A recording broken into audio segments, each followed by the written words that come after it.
اعوذ باللہ من الشیطان الرجیم، بسم اللہ الرحمن الرحیم۔ ہمارا آج کا سبق آیت نمبر 116 اور سورہ طٰہٰ۔ وَإِذْ قُلْنَا، اور جب کہا ہم نے، لِلْمَلَائِکَةِ فرشتوں سے، اسجدوا سجدہ کرو، لِآدم آدم کو، فسجدوا پس انہوں نے سجدہ کیا،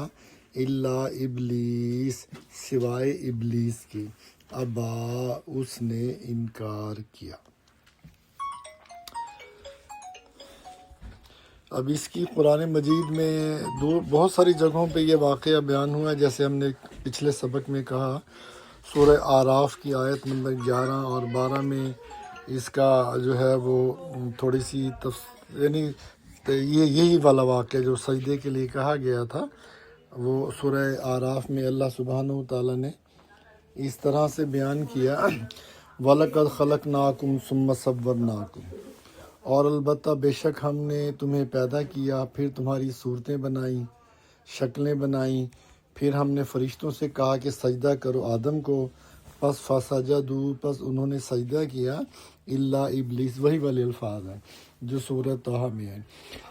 الا ابلیس سوائے ابلیس کے، لم یکن من الساجدین، اور اس نے نہ ہوا وہ سجدہ کرنے والوں میں سے۔ یہ سورہ اعراف کی آیت نمبر 11۔ آیت نمبر نیکسٹ 12، قالا ما مانا کا کہا اللہ نے، کس چیز نے منع کیا تجھے، اللہ تسجدہ یہ کہ تو نے نہیں سجدہ کیا، اذ امرتو کا جب کہ میں نے تجھے حکم دیا، قالا اس نے کہا انا خیر منہ میں اس سے بہتر ہوں، خلقتنی من نار تو نے مجھے آگ سے پیدا کیا، وخلقتہ من طین اور اس کو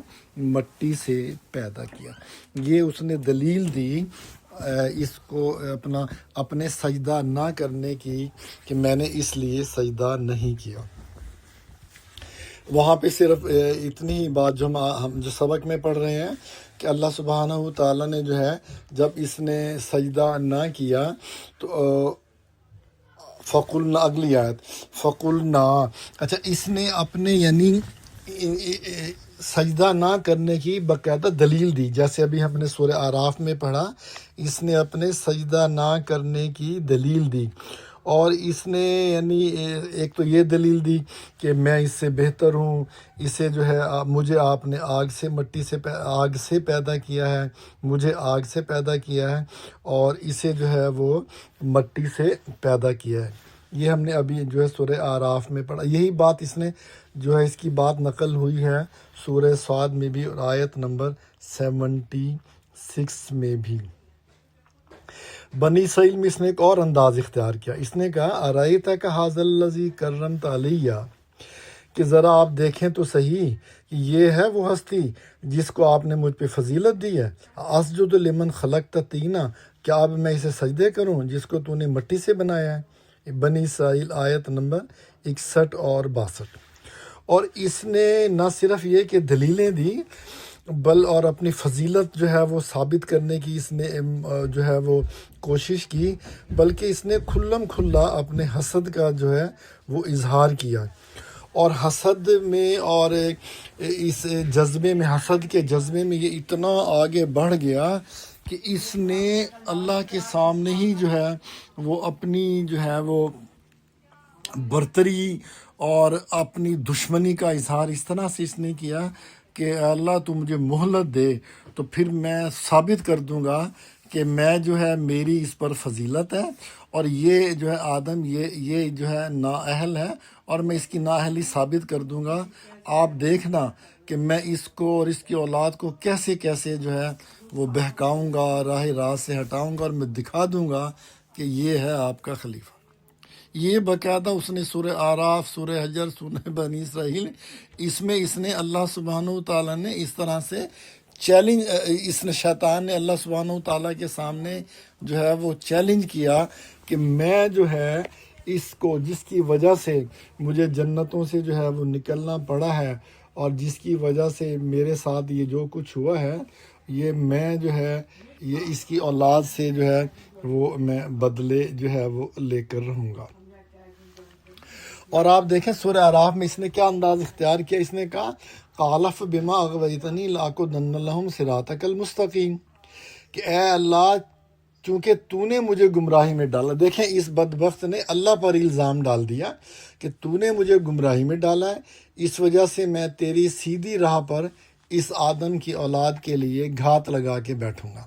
ثم لآتینہم من بین ایدیہم ومن خلفہم، سورہ اعراف کی آیتیں ہیں یہ، آیت نمبر 17. پھر میں ان کے آگے، ان کے پیچھے، ان کے دائیں، ان کے بائیں سے ان پر میں جو ہے وہ وار کروں گا. ثم لآتینہم، میں آؤں گا ان کے دائیں سے، بائیں سے، آگے سے، پیچھے سے. ولا تجد اکثرہم شاکرین، اور تو اکثر کو ناشکرا پائے گا. اکثریت جو ہے اس آدم کی اولاد کی جو ہے وہ ناشکری بن جائے گی، تیری شکر گزار نہیں بنے گی، تیری جو ہے وہ ناشکری بن جائے گی. اب آپ اس سے اندازہ لگا لیں کہ شیطان نے جو ہے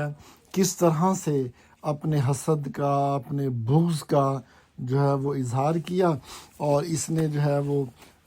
وہاں پہ پوری، جسے کہنا چاہیے کہ اپنی جو ہے وہ چرب زبانی اور اپنی جو ہے وہ دلائل جو ہے وہ دینے کی کوشش کی، اور اس نے جو ہے وہ ثابت کیا کہ اب میری جو ہے وہ آدم سے جو ہے وہ دشمنی ہے. اچھا ہم بات بڑی، یعنی ابھی آپ دیکھیں جیسے اس نے ابھی ہم سورہ اعراف میں پڑھا، اس نے کہا اللہ تو نے مجھے گمراہ کیا. آج بھی آپ دیکھ لیں کہ جو جتنا گمراہ ہوگا، جو جتنا راہ راست سے ہٹا ہوا ہوگا، جو جتنا اللہ کی نافرمانی میں ہوگا، وہ باقاعدہ دلیلیں دے گا اور اللہ پہ الزام ڈال دے گا یا دوسرے پہ الزام ڈال دے گا، جی آپ کی وجہ سے ایسا ہو رہا ہے. اندازہ کریں آپ، دو اگر آدمی بات کر رہے ہیں، ایک اللہ کی طرف دعوت دے رہا ہے، اللہ کی جو ہے وہ بات پہنچا رہا ہے، وہ اسے سمجھا رہا ہے، یہ جو بگڑا ہوا انسان ہے یہ سارا الزام اس پہ ڈال دے گا جی تیری وجہ سے ایسا ہو رہا ہے،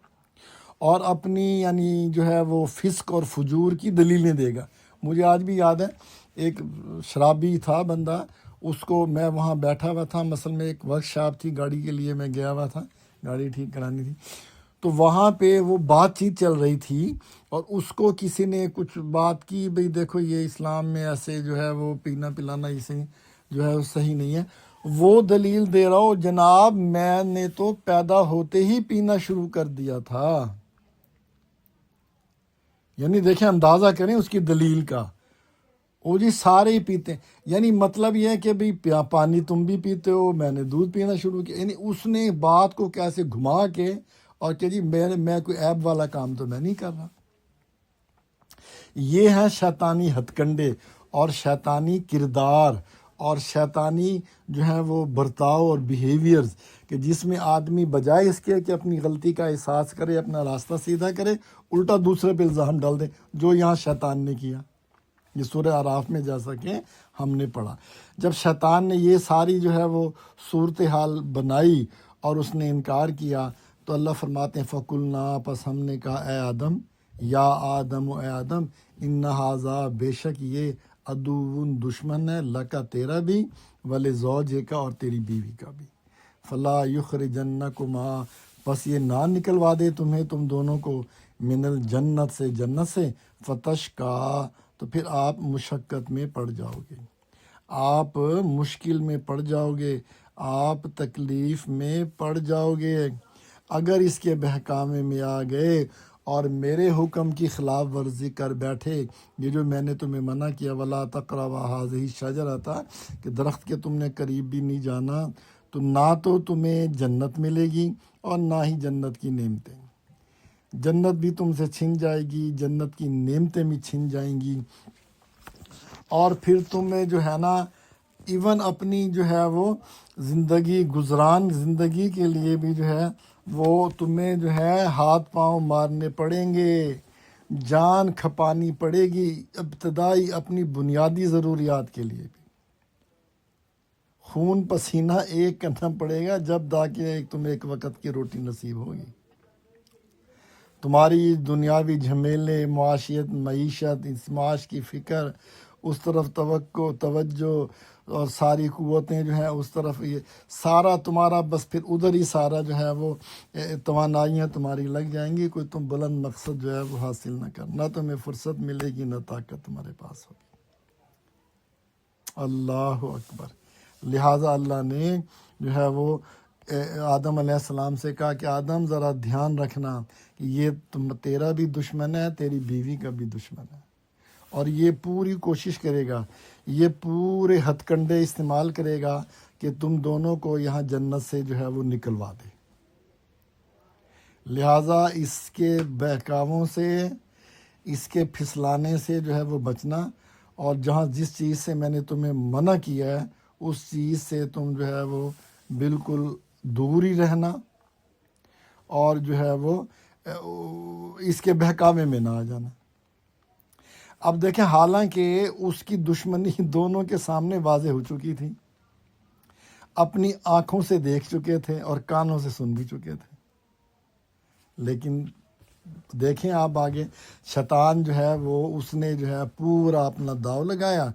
اللہ سبحانہ و تعالیٰ نے جب آدم علیہ السلام کو جنت میں بھیجا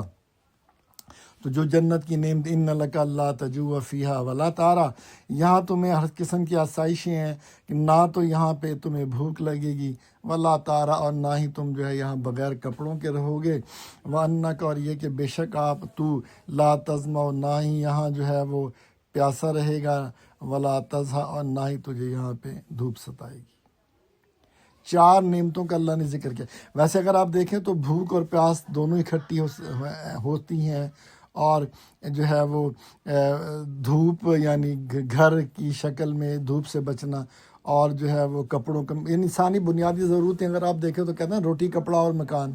روٹی کپڑا اور مکان، روٹی کے ساتھ پیاس بھی ہے۔ اگر انہیں اکٹھا کر لیتے تو یہ 2 نعمتیں بننی تھیں۔ ادھر اللہ سبحانہ و تعالیٰ نے ان کو اس طرح سے بیان کیا کہ اب وہ جو ہے 4 نعمتیں جو ہے وہ 4 نعمتوں کی شکل میں جو ہے وہ معاملہ جو ہے وہ آتا ہے۔ تو اللہ سبحانہ و تعالیٰ نے آدم علیہ السلام کو فرمایا کہ دیکھو اس بدبخت سے جو ہے وہ بچنا،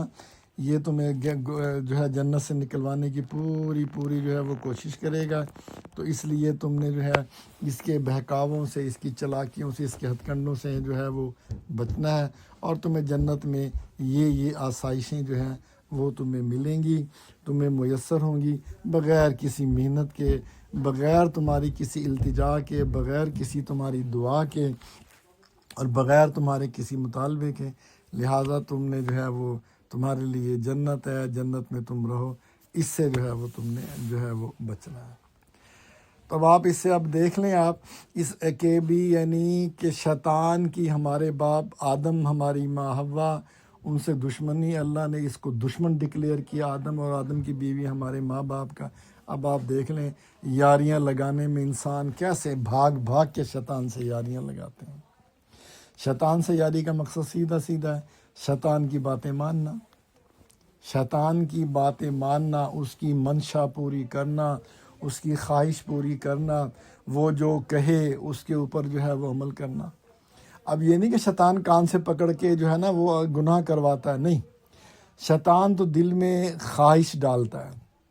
ناجائز خواہش، بیہودہ خواہش، نافرمانی والے کام، ان کا وہ جو ہے وہ وسوسے ڈالتا ہے۔ اور یہ قرآن میں بیان کیا اللہ نے، قرآن مجید میں شیطان کا ایک ایڈریس یا تقریر جو وہ دوزخ میں کرے گا، وہ وہاں سے صاف کہے گا، ما کان لی علیکم من سلطان الا ان دعوتکم فاستجبتم لی، میرا تمہارے اوپر کوئی زور نہیں تھا کہ میں تم سے کان سے پکڑ کے گناہ کرواتا تھا، میں تو تمہارے دل میں خیال ڈالتا تھا، فاستجبتم لی، تم میری مان لیتے تھے، فلا تلومونی ولوموا انفسکم، مجھے ملامت نہ کرو، اپنے آپ کو ملامت کرو۔ اس لیے شیطانی ہتھ کنڈوں اور شیطانی ہتھ کنڈوں سے بچنے کا صرف ایک راستہ ہے کہ اللہ نے جو ہدایت کی کتاب اور اس کی تشریح نبی صلی اللہ علیہ وسلم نے کی حدیث کی شکل میں، ان کو پڑھنا سننا۔ دیکھا نا، جو یعنی تباہی کے آدمی جب کسی جگہ سفر بھی کرتا ہے تو اس کو پہلے وہ پتہ کرتا ہے بھی کون سے راستے سیف راستے ہیں، اور کون سے راستوں میں یا ان راستوں میں کہاں پہ خطرات ہیں، پتہ کرتا ہے تو اسے پتہ لگتا ہے، پھر وہ بچ جاتا ہے، اور جو پتہ نہیں کرتا وہ مارا جاتا ہے، تو اسی طرح سے شیطانی ہتھ کنڈوں سے بچنے کے لیے ان ہتھ کنڈوں کا پتہ ہونا ضروری ہے کہ شیطان کیسے ورگلاتا ہے، کیسے شیطان جو ہے وہ دھوکہ دیتا ہے، کیسے شیطان انسان کو جو ہے وہ اللہ کی اطاعت و فرما برداری سے جو ہے وہ ہٹا کے نافرمانی پہ لگاتا ہے، اور وہ اللہ کا قرآن اور اس کا نبی صلی اللہ علیہ وسلم کا فرمان۔ اللہ ہم سب کو توفیق دے۔ وآخر دعوانا ان الحمد للہ رب العالمین۔